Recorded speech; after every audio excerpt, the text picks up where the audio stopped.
We're kicking off this podcast. Commentary is something that you've wanted to put down for a long time in terms of branding. Quick intro. My name is Dalmar. Here with Ryan, bro. Yeah. Cool. Ryan, it's been a while. Yeah. And it's cool that we're finally doing this. At Dalmar's point, this has been something we've wanted to do for a few years now. Yeah.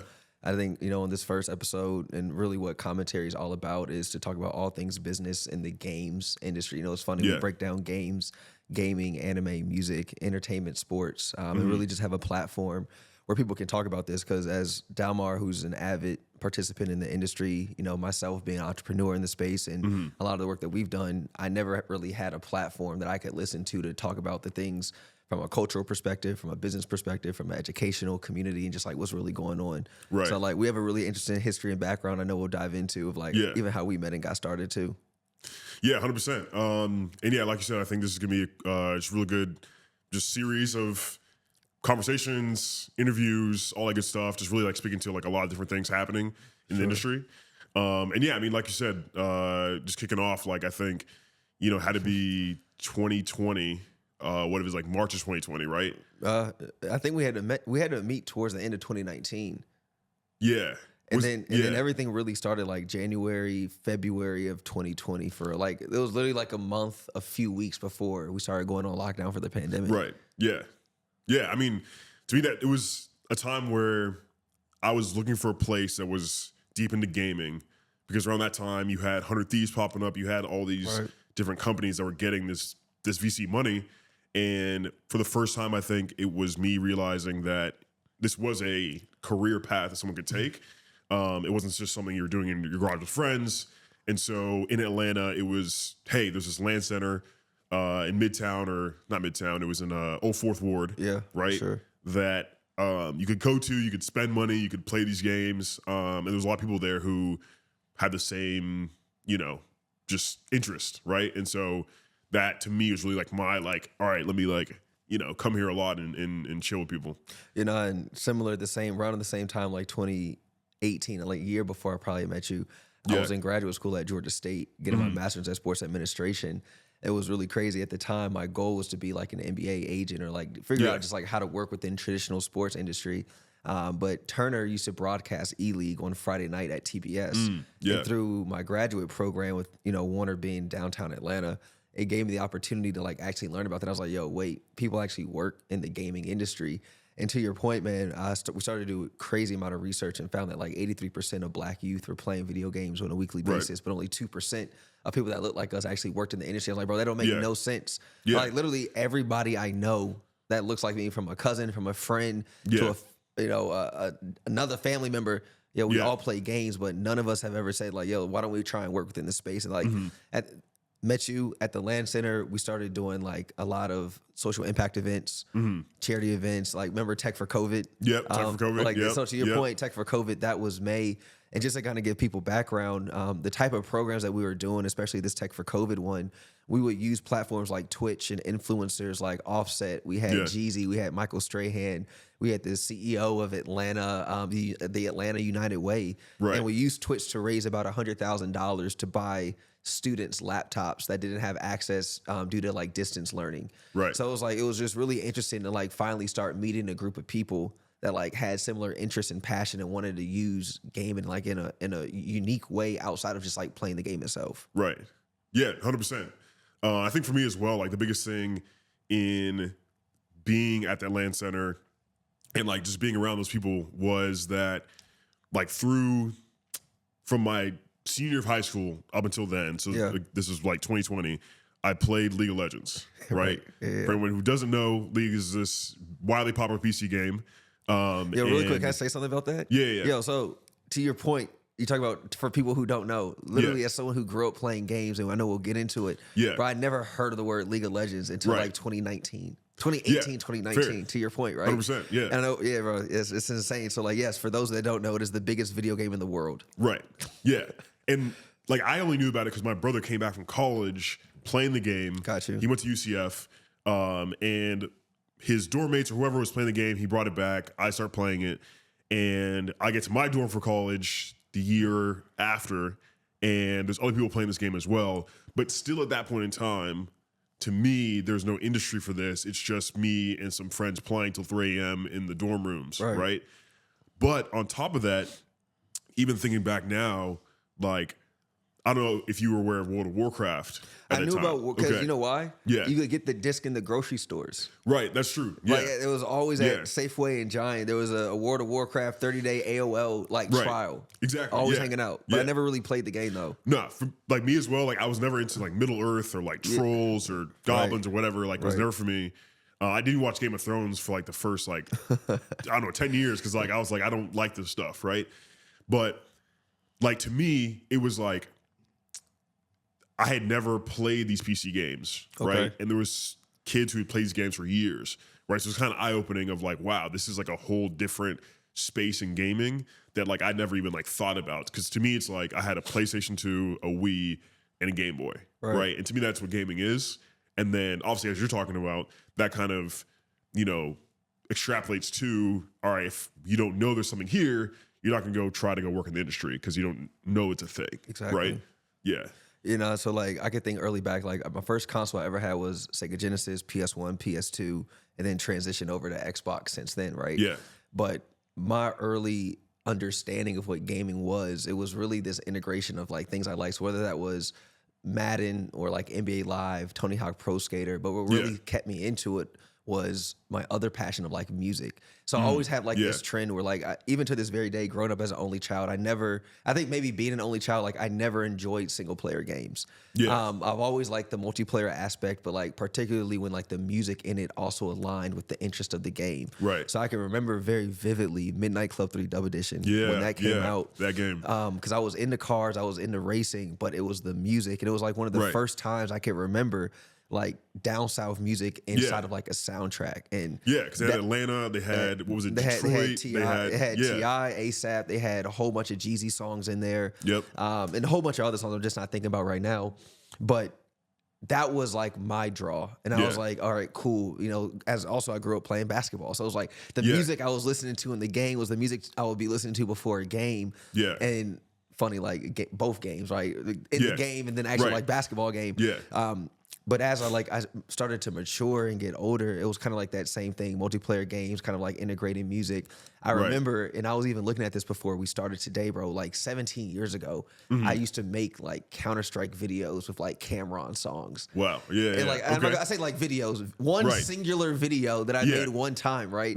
And I even now look back at that as like, yo, had I had a community around me of people like my immediate friends, I probably would have pursued doing this a lot earlier in life. But to your point, if you're not making the connections, if there's not a strong community besides like, yo, let's play the game. Because now when you look back at all these like historic viral clips from like World of Warcraft and like Halo, I'm like, yo, not a lot of people like us had them clips, but we was definitely playing the game just as much. You know what's crazy is in my dorm room, my freshman year, I was playing League of Legends.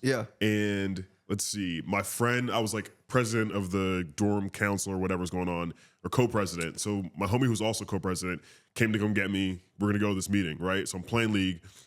I'm blasting Long Live ASAP, right, in my dorm room. He comes in, and he's like, yo, this is like, to him, this is wild. Like seeing somebody, you know, blasting rap music, but playing this nerdy game, League of Legends, was just not something that happened, right? To me, it was like normal, like, I like these two things, I'm going to do it. But then I thought about like, like I'd assume most people who are playing League of Legends aren't listening to ASAP. Right. And so to your point, right, there is that kind of dichotomy of the two things of like, you know, there is like this kind of black side of gaming, right? And then there is, you know, this kind of other side of gaming that's like hadn't been, at least at that time, tapped yet, right?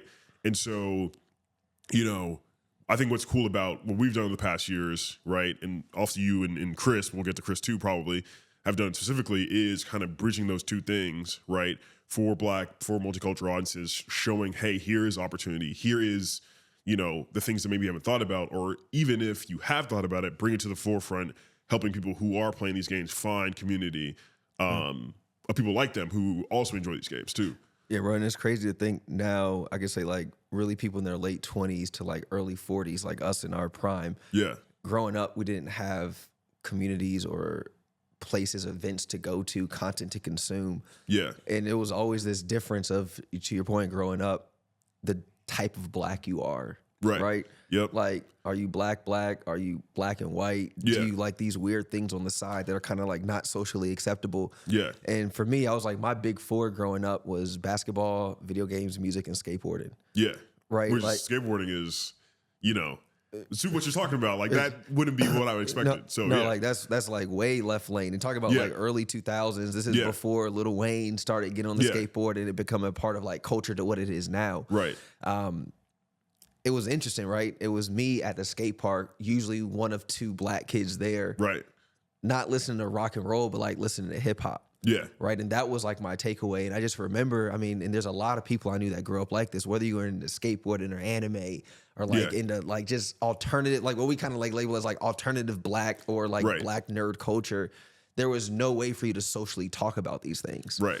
But slowly over time, it's like technology continued to advance. Yeah. Content creation became cool. And you're seeing the very clear mainstream evolution of what's already been mainstream for these past years to come. And I just think about like how traditional black-owned media has overlooked this major market to the point where it's like now we don't even know how to enjoy this new form of our own culture because for the last 10, 15, 20, 30 years, we haven't been conditioned to consume these type of activities or content. Right. So I think it is interesting now is like you're starting to see the emergence of like these new media companies and like marketing agencies that are taking advantage because people like me and you grew up living this. Right. It's like now everyone is like trying to go back and be like, yo, come over here. They're like, our whole community is like, no, we're good, bro. Like we've been alone this whole time. Right. We now found each other. You don't really need a lot of the legacy things to be validated like you did once upon a time. Yeah, exactly. And I think another good thing is like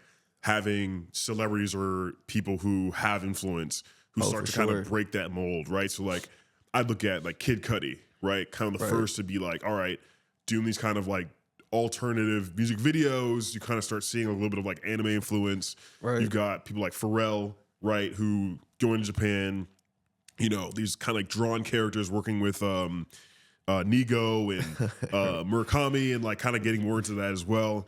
And then you have like T-Pain, right? And, you know, even till today, like streaming on Twitch, gaming on Twitch, you know, showing his like whole setup and like this is more aspirational now of like, hey, you know, I'm black too, and like maybe I want to have this setup that's RGB'd out in my man cave, right? Playing games because like that's what I like to do. And there's obviously a lot of other people who do as well, even those people who have been at the top of the music game, right? So I think like, having that kind of connection as well is like obviously just like it changes the whole like zeitgeist of, you know, the perception of this whole thing. You know, bro, and to your point, like what we also learned through the pandemic, and it was always there, but it became obvious. All entertainers, athletes, musicians, they're playing these games in their free time is what they do. Even this past weekend, I had a chance to go to Oakland on Thursday, not for All-Star Weekend, but it was an event put on by NBA fathers. One of the fathers is Karl Anthony Towns' dad. We had a chance to talk and connect about, you know, the work that we're doing. And he's like, you know, Ryan, do you know Karl's a huge gamer? I'm like, yes, man. I see him. I see them on it all the time. And even for these professional athletes, when, you know, 70, 80% of their time is consumed by either training or the actual sport, it's like what platforms, what organizations, what groups can they tap into to like kind of fulfill their other passions outside of like what they do professionally. But now to your point, bro, it is really interesting. It's been exciting to see what I consider like overlooked people that have always kind of had their own community, have had their own voice, now kind of like being brought into the spotlight. And I say for us, and I know we haven't touched on it, and I know you mentioned Chris earlier. For those who don't know, Chris PA is one of my business partners, co-founders of Cxmmunity and everything that we've done. The reason that he's actually not here, for those in context, I guess like kind of like life update, I recently moved from Atlanta to Los Angeles. So we are now recorded in LA, and Chris and the team are working on some cool content stuff back home in Atlanta. But all that being said, man, it's just been really kind of like a blessing because to your point, as you know, there's a lot of people trying to start around the same time we were. And I often like even ask myself like, yo, why were we the ones that were so fortunate to kind of break through the mold? But it's been a huge blessing, man. Just all the programs and things that we've been able to launch over the years, from HBCU scholarships to HBCU Esports League. And I'm just excited for like really what's to come and to see what's going to happen across the industry. I mean, I think to your point as well, to me, I guess what stood out from what I saw in terms of you, Chris, Julian, everyone's approach to, you know, this gaming world was more of like learning and trying to be authentic to like what was going on. So like accepting like, oh, Fortnite, like let's, is this something that we can bring in, right? Can we bring in Mortal Kombat, right? Like all these different things where I think other people may have just kind of stuck with what has become kind of the de facto games that we associate with Black people, right? So like NBA 2K or Madden, that's kind of like it right there. And like COD is like maybe like, third, but obviously there's a ton of people in general who just enjoy games that are not just the big ones. And I think, we probably get into this as well, but like nerd culture and like how that applies to it all, where you have The Sims, you have, like I said, Fortnite, you've got, all these more like maybe nicher games that you would think, but are massive games themselves in terms of the broader player base. Yeah. And I mean, even to your point, talk about just like nerd culture. And again, while we got started kind of doing this a few years ago, when we learned that 83% of people that look like us are playing the games, but nearly 2% work in the industry. One of the foundational facts is like, it's very hard to get in technology if you don't grow up with technology. Right. So even when we kind of look at the gaming industry and what was becoming popular, League of Legends being the biggest game, it's like, why didn't I know about League? Well, I didn't really grow up playing that many games on computer. Right. So that's even, going back to like the spelling, why commentary with an X, community with an X. Yeah. Is like what we recognize is like, X is the only button that's consistent, right, across all consoles, including the keyboard. But on top of that, it's the thing that keeps us the furthest apart, those who grow up playing on PCs versus those who grow up playing on consoles. Right. And so to your point, our first entry into into really solving this problem or really bridging this digital divide was what is now the Community Foundation, which started back in 2020, to your point, which still to this very day, its mission, now being led by Julian and team doing a great job. Its mission to advance, gaming education in underserved communities and underserved environments. So that's through academic programs, through grants, through scholarships, by helping students get access to jobs and internships. And then about a year and a half into launching the foundation, we then started Cxmmunity Media as our direct-to-consumer and to business gaming platform, really where we're focused on custom content, advertising campaigns, live events, working with talent and various influencers to really build an ecosystem. Because to this very day, when I think about like the 3-letter acronyms, like your BETs, your VH1s, your MTVs, like where do you go at scale to consume Black nerd culture, for lack of better words, right? Or Black alternative culture? Like where do you learn that right now for the first time ever that Black snowboarder like won the X Games? Right. And like Deshaun Jordan signed to Nike, the biggest Black skateboarder. He's doing amazing collaborations with Jordan. Like that's the platform we want it to become. So like we want to standardize the thing that's always been put in the closet in the corner and be like, nah, this has always been cool. Y'all just now can kind of catch it on. Yeah, exactly. And like at the same time, obviously you have these other creators, honestly, mostly creators who are kind of bringing more to the forefront. So you have DreamCon, right? Of course. Like, this kind of new, honestly, era of entertainers, right? At the end of the day, like, there's been skits made about like these streamers being bigger than rappers, right? Yeah. And, them just being the influence more so to like the younger generation of like, hey, we're watching anime, we're playing this, we're playing that. We're having these events where people are now able to come together, see each other, find community, right? Right. Find people who have similar interests to them. And, again, like people who were leaning in, like you mentioned Offset, right? Like, I think to me, one of the craziest things was when we were talking about like games and stuff with him, finding out that he loved to play Mortal Kombat. Right. And which is like, to me, like the FGC is probably like the more neglected of all the gaming spaces, know? And, there's certain, stereotypes, whatever about it, but just someone who is on that big stage, right, performing and their game being Mortal Kombat, right, just kind of shows you at the end of the day, like how deep this all goes and like, all the connections that you can get from it and all the opportunity there, Yeah, when you say like it's crazy, it was crazy talking to him. That whole experience was just insane thinking, looking back at it. Yeah. But it wasn't just that. It was like then the day of show is like we're on a rooftop, and I hope we can get some B-roll. I got to talk to Chris to like pull this up as we talk about it. Right. Literally on the top of a corporate building inside you have a gaming lounge where they're playing Super Smash and like getting ready. Right. And then it transitions to a live show and then him perform. And it's like all this captured and live on Twitch. And it's like, yo, you really start to realize like there's something here. And it's funny. I feel like a few weeks ago we were talking about especially when you just said the comparison of like streamers to rappers. Yeah. And I think what's going to become like the butting of heads within our community yet again. You saw it a few weeks ago with like Black Boy and was like Fabio and TJ.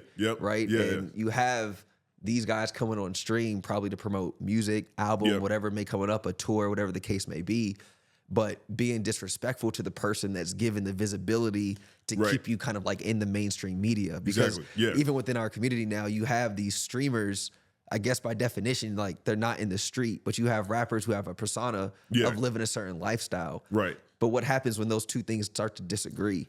Right. Who actually then starts to carry more weight? So to your point, bro, like it's just really interesting. Like I don't know how these next few years as like this transition of media is going to play out. But what I'll say is I was like, clearly they wouldn't be showing up if it wasn't like a necessity or if people in their team felt like, yo, this would be great for visibility. So it just continues to go to show the value and the value transfer of like what's happening at large in the creative space, especially our community though. 100%. And again, you mentioning this virtual concert series that was happening at that point in time. Yeah, this is like 2020. We're really clear. This point in time is like 2020. This is very early, like virtual concert concept when the pandemic is happening. Right. Like one of the first, like to me, like I think I only saw two other ones. Right. It was like Uzi and Megan, I think had one. And maybe Billy. And I think Post did one. He was doing like a Pokemon one or something with like Fortnite or Pokemon. I can't remember what it was, but we were in that early cycle of like virtual shows that was happening at that time. Yeah. So again, like on this rooftop, we have like 3 of these performances. And same time, like, there's stuff happening, we'll say in the celebrity world, with, our, main headliner Offset, like we're having to navigate that at the same time. Right. And then crazily enough, like 2 days later after the main concert, we have the other event with DTLR, right? Where we have, T Grizzly, Soulja Boy. We have, what was supposed to be at the time, right? Like Gunna and Thug were supposed to come through as well. Yeah, that was supposed to happen. That was supposed to happen. It was crazy times, like in that span of 3 days, like what was happening and like how much, these artists like leaned into it all, right? Like, T Grizzly, coming in and like Soulja Boy coming in, like just being a part of this whole tournament that was for HBCUs, playing with these HBCU students. We had an intern that played with T Grizzly for like 6 hours afterward. Yeah, bro. He was trying to get his rank up in Warzone. This is like early Warzone days, like 2021. Right. And like, honestly, just crazy. I think that whole year and like how it all kind of transpired, Yeah, man. It's and it was really interesting. And those, I know a lot of people are unfamiliar, but so going back to the very beginning, so Dalmar and I met back in Atlanta, call it early 2020, late 2019, early 2020. Where we really started to work together is one of our company's first major initiatives was starting an esports and video game league for HBCUs. So it's funny how you talk about like your freshman year in your dorm, like you had this game set up. I lie to you not. I went to Oakwood University in Huntsville, Alabama. My freshman year, we actually brought the sofa from the main living area, kind of like in our suite, put it in our room in between me and my boys' bunks. And every day people are in our room playing the game, bro. So like as I'm going through college, like I also was able to play basketball at Oakwood. If it wasn't basketball practice, we wasn't eating, bro. We was literally in the room playing 2K, playing Call of Duty. Right. So fast forward now back to Atlanta. We had this idea because Chris, my business partner, was also an HBCU alum, went to North Carolina Central. We're like, bro, we know for a fact all these kids at HBCUs is playing video games. But right now, again, there's no platform for them to play in. There's no way for them to engage. And so we set up a scrimmage one day in Call of Duty between Oakwood and NCCU. And the next thing we know, them kids is like, yo, this was fire. We would love to do it again. 2 schools turn to 4 schools, turn to 6 schools. Are like, yo, let's start a league. And now kind of like fast forward 5 seasons in, we've done north of 1 billion impressions on social media. We've had influencers from Ocho Cinco to T-Pain to Leonard Fournette, Iman Shumpert, just like a few names that come to mind kind of immediately. But most importantly, what I always like to talk about, bro, was We've done a little over $2 million worth of scholarships to all of the students that compete within this league's infrastructure. Right. So we're upwards of about 50 schools now, 50 different HBCUs that we engage with through the platform. And that was like the bread and butter. And what's cool is that me and Dalmar, before we actually had a real budget for the league, we was the host. Yeah, like, bro, exactly. we was literally the host kicking off the root. So the equivalent of what we're describing is like, imagine an NFL or NBA broadcast. We was Kenny, Charles, and Shaq. Right. We was carrying the pregame show, the halftime show, and closing it out in between the different gameplay. And so, like, to kind of bring this kind of full circle, when we say, like, yo, let's finally talk about the things that we've directly done. Not only things that we've directly done, but what's going on in the industry, because there's very few people that have such a unique perspective, right? That have actually been doing the work and in this growth space of, like, the multicultural gaming industry for, like, the last 5-6 years. Yeah, 100%. And, like, even thinking back to, again, as you said, like hosting the broadcast, but also like even in structuring everything, right? Bro, like sitting there like trying to figure out like, all right, like how do we like have fair matchups between people? And like I'm putting this all together. We have like commissioner role and all this stuff for the league, and I'm like, should this be me? Like, should I be the one who's like set this all up? But I spent time. I was like, thinking about it at home, like making sure that like this is going to be entertaining for people playing. Obviously, just fair in general. All the little things that like popped up, all that stuff. But it's funny too. Like the commissioner role was like something that was like highly sought after, right? With all people, wanting to be the commissioner, and like I felt like, man, I'm kind of doing all the groundwork to get it done. But I mean, at the end of the day, it was cool to kind of be at the forefront of that. And obviously, it's evolved since then. Since I left Atlanta at the time, so I left in 2021. Yeah. I went to Austin, and I was looking for another company that's more of like the media space of gaming, website, driving traffic to the latest and greatest in trending topics around gaming, entertainment, all that good stuff. So that was my first foray into like, all right, if you have USA Insurance, for example, right? Like they're looking to, obviously their clientele are people who are either veterans or family of veterans. Yeah. Right. If you go to Call of Duty League, right? Cool, it's connecting in terms of the whole like ethos of it all, but how do you know the people you're talking to are veterans or family of veterans, right?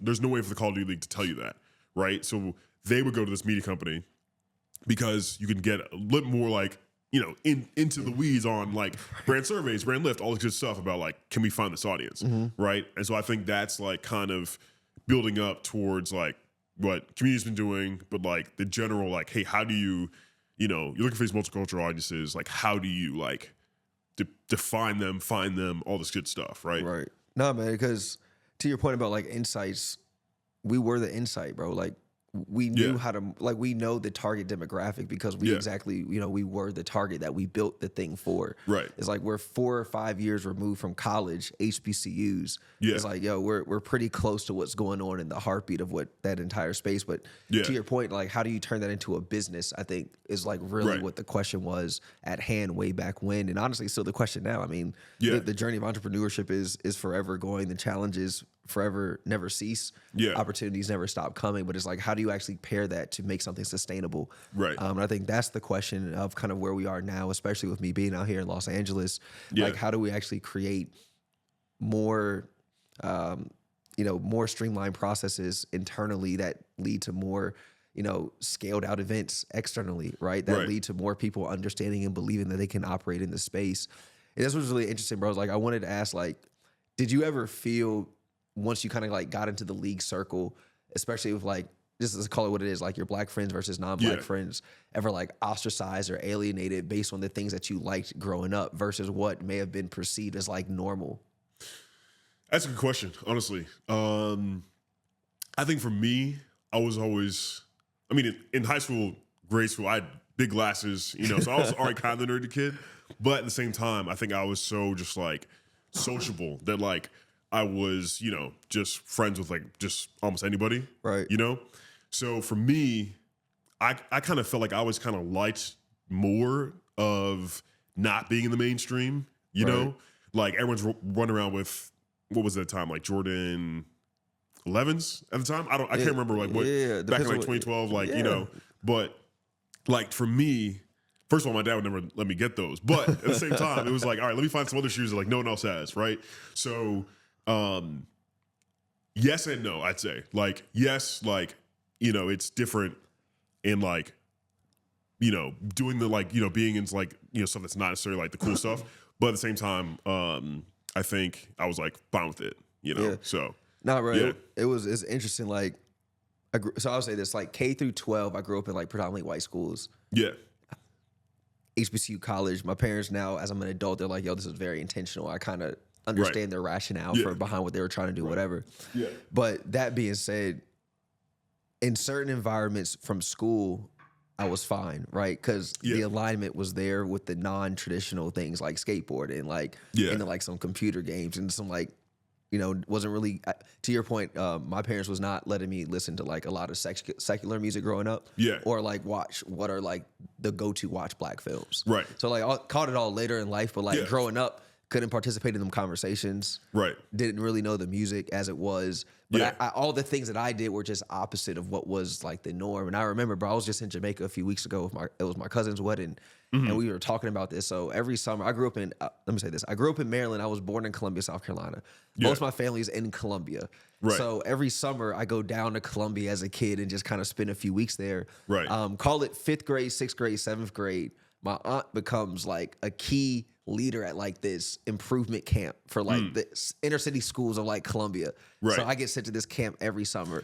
Bro, I used to tell, I told like now as an adult, like I joke, I was like, Mom, you have no idea. You used to send me to Columbia for a week to go to the school to get my ass beat by these kids that I was just different, bro. Like talk different, was into different stuff. But at the same time, I could play basketball. Right. Yeah. So it was like, yo, you got all this other stuff going on. Right. But even the things that should make you different from us, you also can compete in. So like over time, what I learned is like, yo, you're not different or you weren't the weird one. Right. That was the thing. You're like, oh, y'all are weird. Oh, you're a weird one.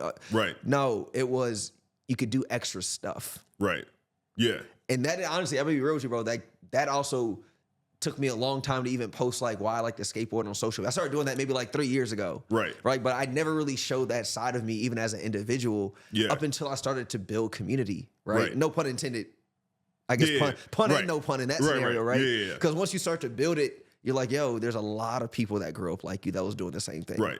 Yeah. You know what's crazy is almost exactly what you were saying was my grandmother ran summer school in Monroe, Louisiana, right? And so every summer... That just sounds wild. Monroe, Louisiana is a wild story about to come. Yeah, so like this place, like this is like country. So like there's like some of my family still doesn't have like internet that's not like cell internet, right? Like there's no like internet like you can like plug into the wall. Like it's not there, right? Every summer, my parents go on a cruise. We go to my grandmother's house. She has to go to teach summer school, so now we have to go to summer school. So now every summer I'm in school, even though I got straight A's, right? I'm now back in summer school with the kids who didn't get A's. So now they're clowning on us, right? Because they, you know, obviously. And so it was kind of like that similar experience. And for me, my thing was track. So I was like from, I don't know, probably like 4th grade to like, I don't know, the close end of high school, like the fastest kid, right? So like that was my like kind of entry into like, all right, you're kind of cool, right? You can like you can run track. You know, I played basketball in 8th grade, but it's actually funny because like I know that, but like that was the same thing for me, bro. Like, and to your point, like I didn't need the improvement. It was just like the thing you had to do, right? So like it would be me and my 2 other cousins. We'd be in this camp every summer for like it was like a 5-day overnight camp type thing, bro. Like we're staying at Benedict College. Like literally sleeping in the dorms, go to class in the morning. It's like a whole thing. Yeah. And I just think back, like, yo, it was just really eye opening because to your point, I remember as a kid just being so uncomfortable going. I was like, yo, I'm literally just showing up here as like who I am, bro. Like, I'm not trying to. I don't even be talking to y'all, bro. Like, y'all go to school together 10 months out of the year. Like, y'all is like real life friends. I'm the random kid from Maryland. Right. The only overlap was I lived in Columbia, Maryland, and I was down in Columbia, South Carolina. That was literally the closest connection I had to them kids, bro. I just remember it was hell. Yeah. And I just remember I used to come in, I used to think like, nah, one day I'm gonna show like everyone like, yo, we're not the weird people, bro. Right. Yeah, 100%. And like for me, like I think that's probably the cool part now is like how everyone probably since that time, for whatever reason, right, has kind of come down probably a little bit from that like coolness of like, hey, like it's cool to watch anime now. It's cool to like, play these games. Because the cool kids is phased out.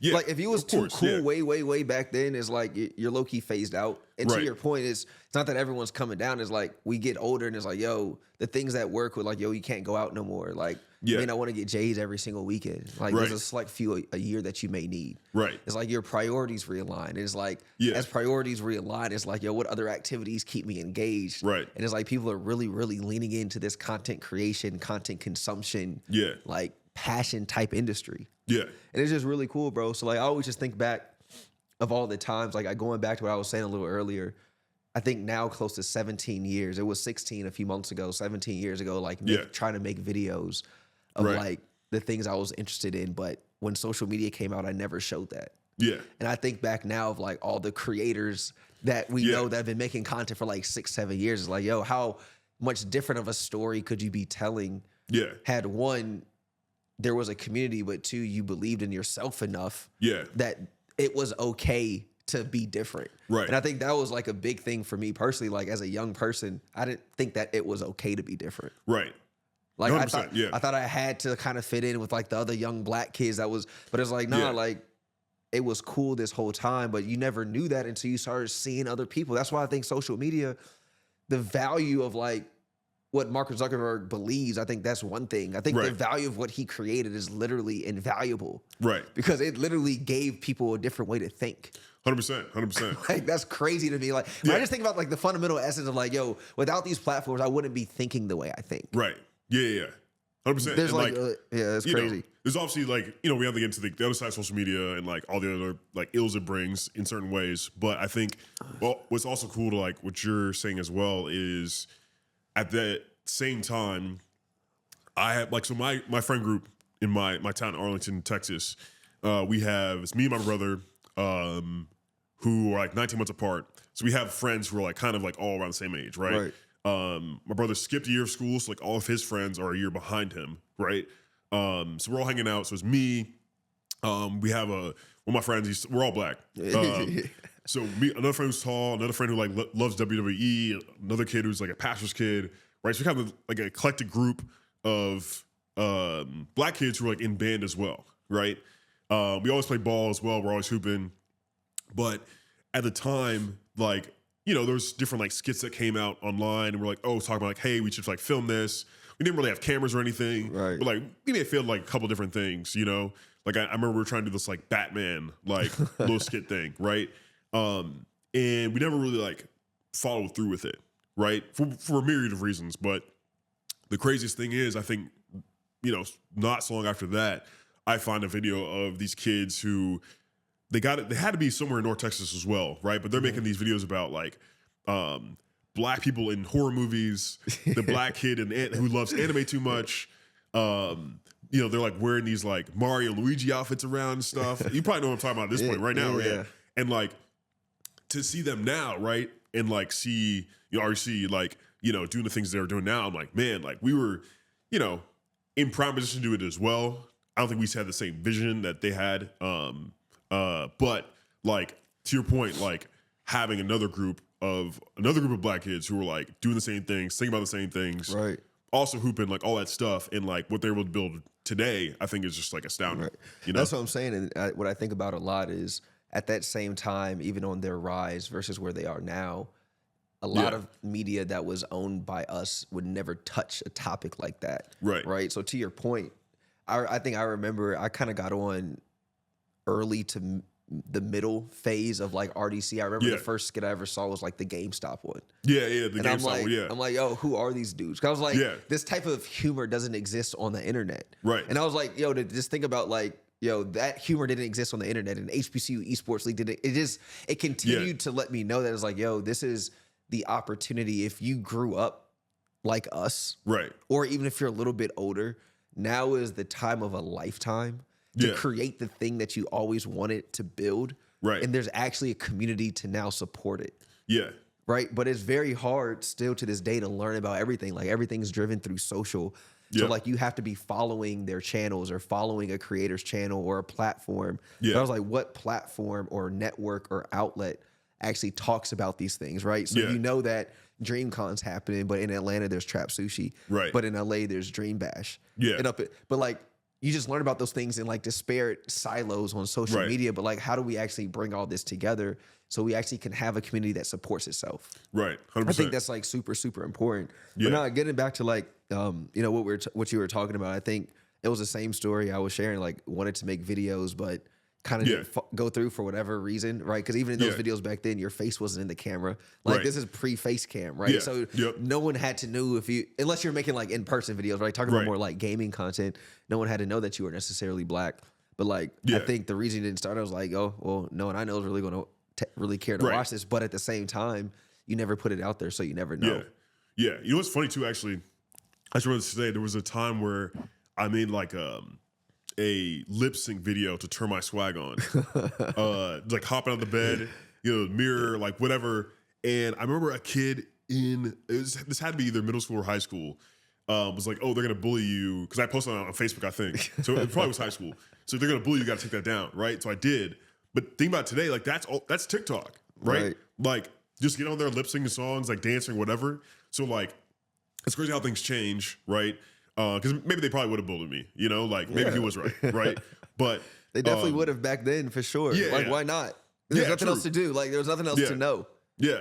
But now today, it's like that's the aspiration, exactly. Right? And I think, you know, I definitely want to get your take on this, like seeing the new era, I think, of online entertainment. So like streamers, you had Kai, who I think for like past like 5 or so years has been like the biggest streamer on Twitch, right? Correct. But for the most part, I'd say like even other people in AMP weren't that big of streamers. Like they were like pretty sizable, but they weren't like crazy big as they are today. And then you start adding on, or at least people who were there keep like coming up as well. So like Rage, RDC, you know, you got Ninjala, you've got like all these different people who are like now coming up, Zoe Spencer. And it seems like there's this new era of like, all right, there's more black kids who are seeing Kai, seeing these other streamers, like, hey, I can do it too. And then obviously a lot more audience who are coming to watch them as well, right? Who can now develop these new streamers. Like Ty Lil now is up there, right? Like it's like the Kai Cenat stimulus package, right? He can make Raylit, he can make, you know, whoever who's coming on his stream into a streamer, right? And so, yeah, you know, what are your thoughts on like how that's kind of exploded recently? Yeah, I think it's cool to see. But I think if we just look at it instead of a moment, literally stretching into like an industry. Yeah. I think by definition, you're looking at from what is like at least an NBA perspective as like your Wilt Chamberlains and like your Magic. Like these are the people that are literally laying the foundation of how the black creator economy is going to work for like the next 10, 15, 20 years. Right. So that's what I think is really important. And when I look at this stuff too, I think it's an opportunity when I think about not only community, but like other black owned businesses kind of like within this space, talent agencies, production companies, like figuring out how do we actually come together and work, because what is happening is the same thing that happened in early hip hop, right? You have these amazing black entertainers that are signing with non-diverse agencies and the actual economics are staying on one side of the coin, but yet again, like a record label used to make artists big, right? There was an actual process of getting your music on the radio, getting your music on a playlist, going on tour. There's like an actual process. When I look at these black creators, I'm like, bro, there's some platform support for sure, right? There's some brand support, maybe some added boosted value. 75, 80%, if not even more, is these creators driving that themselves. 100%, And I'm like, that is significantly different than when we talk about like old school hip hop or even film and television, where I'm like, yo, I think if in fact we get it right and come together the right way, this corner could literally be for us, by us, owned by us as well. Right. Versus now, to your point, when you see certain creators, the deals that they're getting, they're being gatekept from their community. Right. And like how they're showing up in certain special events. You know, a lot of them want to do work in the community, but it's difficult when that price tag now is going through an agent who's looking for a financial gain. Versus like, yo, a black creator like Duke Dennis actually may want to do something at a Boys and Girls Club because they understand the value of their platform and what they're trying to do. So long-winded way of saying, I think it's the time of a lifetime. But if in fact, I think from two sides, creators, I think they understand it. They come together. I see collaborations happening all the time. Yeah. But I think, again, more so on our side, when I say ours, like the business entrepreneur side of it, Right. if there's not platforms for them to be grounded in, or a place like a BET or a Vibe magazine or a Source, I think you'll lose it. Yeah. Very. Like, and I think that's where we're really, really focused to say, like, yo, as we're creating live events, as we're creating series like this, it's literally to start bringing more and more people together. Right. So that way we can have a foundation to build on, bro. Because like now, I'm watching it. I'm like, yo, we about to have streaming 50, just like we had hip hop 50 a few weeks ago. Yeah. Since hip hop 50, bro, here's my one take I'll say. Yeah. Hip hop 50 was supposed to be a celebration. Right. Celebration 50 years of hip hop. Same time it was 20 years of trap music. It was a great time. Yo, that shit felt like a funeral. Damn. Bro, because since hip hop 50, what's happened in hip hop? True. Yeah, you're right. Bro, it's been a lot of. I'll say this: the one thing happened that saved it was the whole Kendrick Lamar Drake thing. Like, that's been. But I'm like, is that hip hop or is that social media algorithm spun out of control? Right. Like, it was just really interesting. 100%. And we always ask, like, yo, who won, Drake or Kendrick? My answer all the time to that question is Universal. Yeah. Oh, 100%. Yeah. Universal. Like, because they got both of them, right? Yeah. They got both artists under Universal. True. Yep. I'm like, yo, Universal Music is the biggest winner in the Kendrick Lamar Drake debacle. Yeah. That's happening for the last, I guess, almost a year now. Yeah. To me, I'm glad we had Super Bowl. I'm glad that Kendrick came out, masterful performance. But to me, I'm glad, hopefully, I think that this whole like era, or not an era, just I guess moment is done. Correct. Because I think, the big question that has been a question probably for a long time is you have, take Drake for example, comparably Taylor Swift in terms of streaming numbers, right? And then I don't know the exact details on it, but if you look at 2023, 2024, Travis Scott wasn't dropping until 2024. And I believe, I can't remember who it was, but someone had like the first hip hop album that went number one. It was like late in the year, right? Yeah, I know what you're talking about. And so thinking about it now, it's like, all right, so what's happened to the genre? Like, why aren't more people popping up, right? Obviously, there's been a lot of loss in hip hop industry over the past 10 years. Crazy. For people who probably could have been at that point as well. But yeah, I think, to your point, like UMG wins from it all, and in general, Crazy like dub.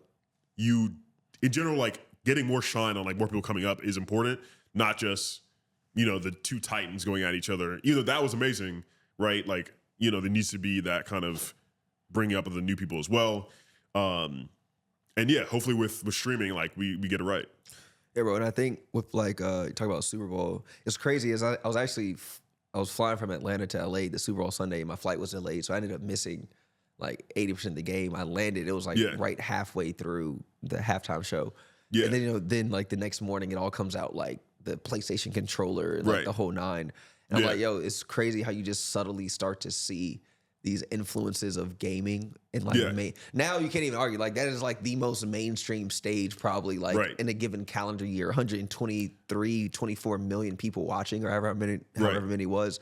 But what was crazy is I was looking, and I looked even before this, and I'll check again after this, but PlayStation did not lean into that moment, and I'm like, yo, that's really interesting. And mind you, like, and then I start to go into like my nerd brand brain, right? Yeah. Well, Sony is not it's not a North American company, it's a Japanese company. Right. Like, do they care about it? But I'm like, well, they care about selling units, right? They care about. So I'm like, it just seemed like a great opportunity and great moment to at least acknowledge that, like, yo, our brand probably just got some of the greatest earned media. Right. Like, you literally have companies that are paying $8 million for 30 seconds. Yeah. And then you have this guy insert the controller into a 10-minute performance, which had a $10 million production budget. Yeah. And then that now a brand is showing up at the Super Bowl for free. And I'm like, what other industry does that happen where brands get free promo to that level? Right. Yeah. Like, gaming is so subtle that it's mainstream, and so mainstream that it's subtle. It's weird, bro. There's not many stuff that work. There's not much stuff that works like that. Yeah, that's true. That's true. I mean, I will say, the that they maybe like Sony, because there's obviously Sony America too, right? So like they got to have people who are paying attention to this, and like, you know, they could have had any sort of tweet about it, right? Because I saw people on LinkedIn the day after, because, you know, everyone's got to have their think piece, right? Right, like that's a think piece, but like, you know, no official channels from what I saw. Like, no Twitter retweets with like a. Yeah, but maybe at the end of the day, like they did not want to be to trivialize anything that was being either said or made a statement about in Kendrick's performance. Bro, right? Who is that? Wendy's? Is it who's doing the mustard campaign? Is that McDonald's? Who is that? Heinz, I think. Bro, we gotta lean in, bro. Yeah, and you know, I think like you know, all that stuff is cool. Like I have a hot take about it all. Like I feel like, bro, say it. You know, I do too. I'm not saying I'm a pro or con for any of that. It's just talking points. Like I'm not a fan of all of what's happening right now. If I'm being real with you. Yeah, to me, it's like very gimmicky. If you want my honest opinion. for sure, 100%. Like to me, like seeing these corporate entities, right, leaning into this like hip hop culture on this moment, right. At times, it feels a little bit just like we're not gonna be here after this, right? Like once this moment's over, like there's not gonna be like the Heinz and YG catch up, right, or some shit, right? Like it's not gonna be that. It's not gonna happen, right? So like, you know, to me, it's like just lean in for this part of it. And just, I don't know, just try to be part of the moment, but not really kind of getting deeper in there, right? Like, you know, even like a Sprite that's been like so hip hop for so long, like I feel like I haven't like seen them as a part of it at all, you know? Yeah. And I would at least give Sprite the flowers of like, you've been there, like the Drake, when you like, you know, split up and have the Sprite coming out, like they've been there before, right? But yeah, to me, like it's a little bit weird having these corporate entities like kind of try to be a part of it, you know? But no, Sprite, I think they're still active, bro. They're still like Rolling Loud. Okay, yeah. So they're still in it, but to your point, I think it looks different and like how they're showing up, less physical. But when I look at, to your point, like I think if they like, hey, let's create a moment where you create a controller on screen. Yeah, I think that's really weird, bro. Yeah, right. But I think under the auspice, and again, I don't personally know, but at least publicly, what is available. Yeah, there was no coordination between Kendrick Lamar and Sony and PlayStation to bring this moment to life. Right. And I'm like, as a brand, I think that's where you have a right to be like, yo, we are as cool as we promote ourselves to be. Right. Yeah. Right. And to your point is like, also the thing I don't really like about the Super Bowl conversation is like everyone's tying it down to like a moment in hip hop. Bro, it is a moment in football history. Right. It is a hip hop moment in a larger narrative. Right. Like it's not, this wasn't like you see so many headlines going across Twitter like, this is how you know Drake. I don't think the NFL really cared about the Drake and Kendrick Lamar thing. I think Kendrick Lamar actually had, because of a moment, one of the biggest songs, and like it made their decision easy. Yeah. And then everyone was upset about the whole Lil Wayne thing. And I'm like, yo, to be fair, Lil Wayne's not here's the thing. Lil Wayne is listened to around the globe. Yeah. Lil Wayne in his current state is not a global artist. Right. 100%. Yeah. Right. Like, without question, everyone, I love Wayne to this death, but he's not in this present moment. And that's where people have a hard time. I started to realize the difference of like how corporate and business work with the community. Right. And then how we as consumers perceive the decisions that are made for certain campaigns or live events. Right. Yeah, 100%. And I think, you know, like thinking about the past Super Bowls, right, where you have Rihanna, you have Shakira, you have Usher, right? People who've had like multiple number ones, right? And so I actually don't know Lil Wayne's discography in terms of like number ones, like was Lollipop or like anything else like up there. But I think, you know, for me, I would have enjoyed it, right? But for the wider audience, would that have been the person where like, oh, I know this song, I know this song, I know this song, you know? And again, Kendrick has Not Like Us, you know, biggest song of the year. At the end of the day, like I personally would have wished he performed more of Good Kid, Mad City, To Pimp a Butterfly. But those aren't the songs that people know. Exactly. So like he's performing GNX.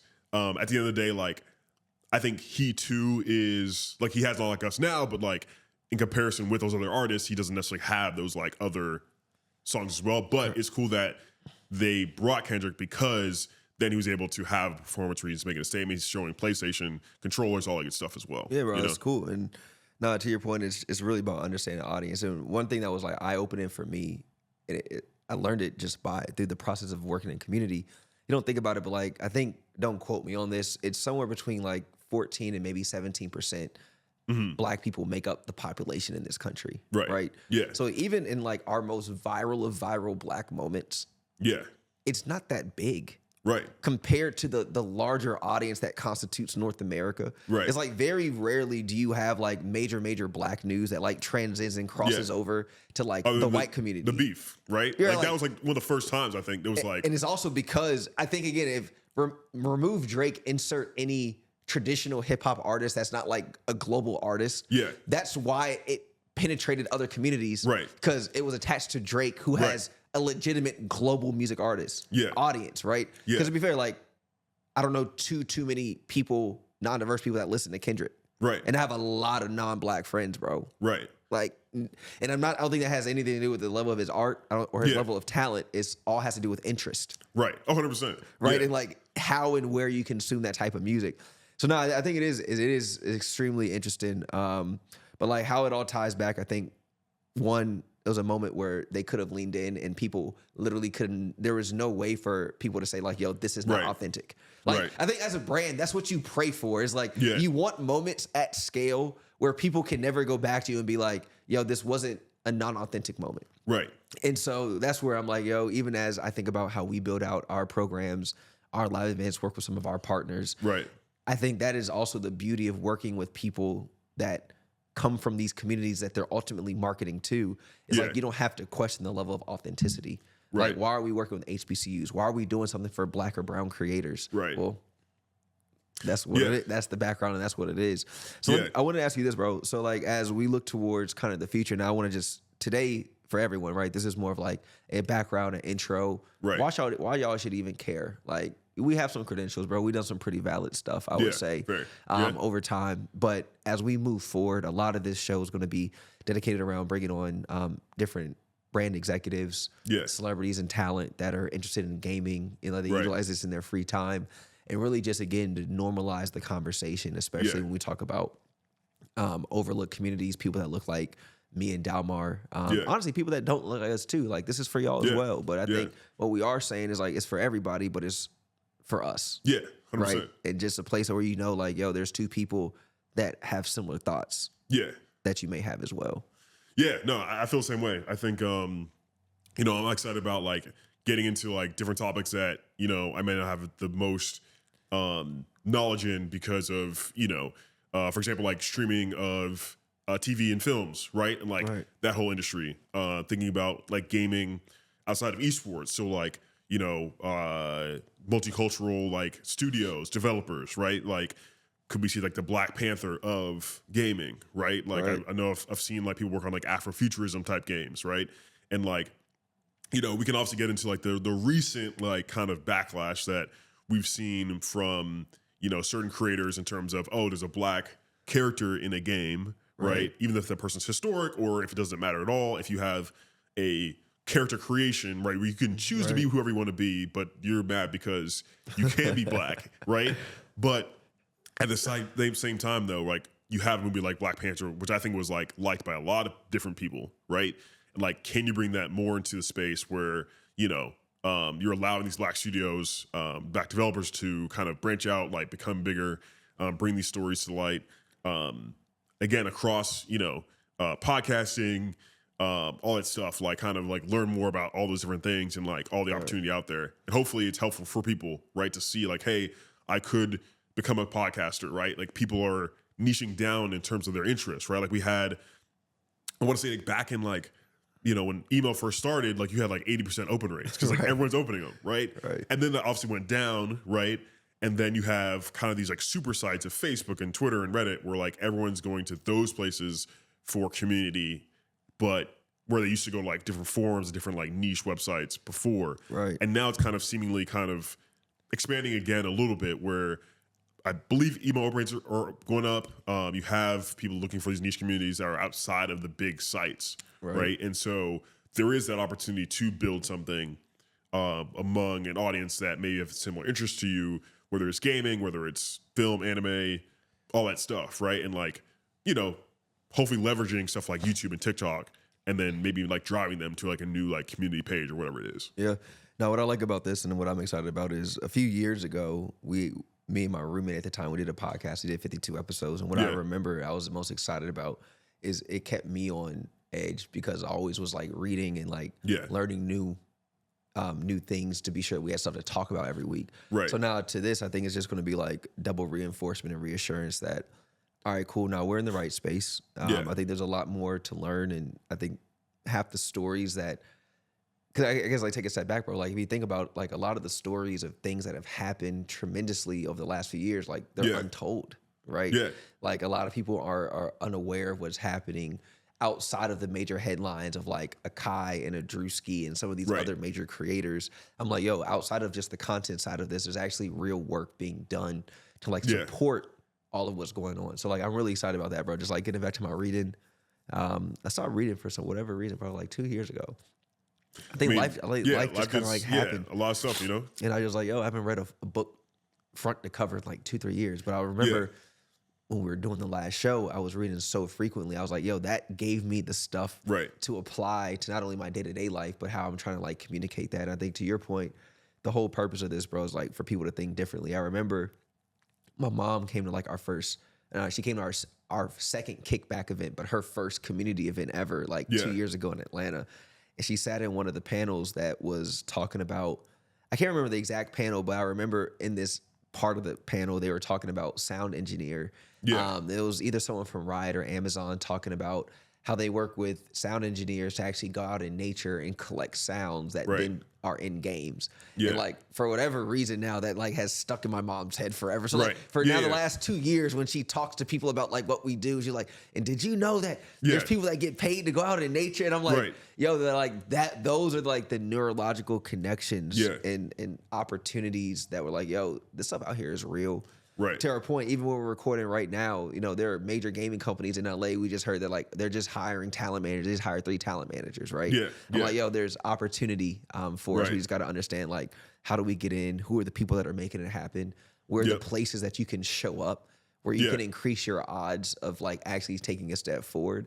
But then more importantly, back to the person itself, having the onus and the plan to actually execute against everything. So like, we hope that y'all take that away from commentary over the next few weeks and years. No, I think that's a good little outro. Yeah.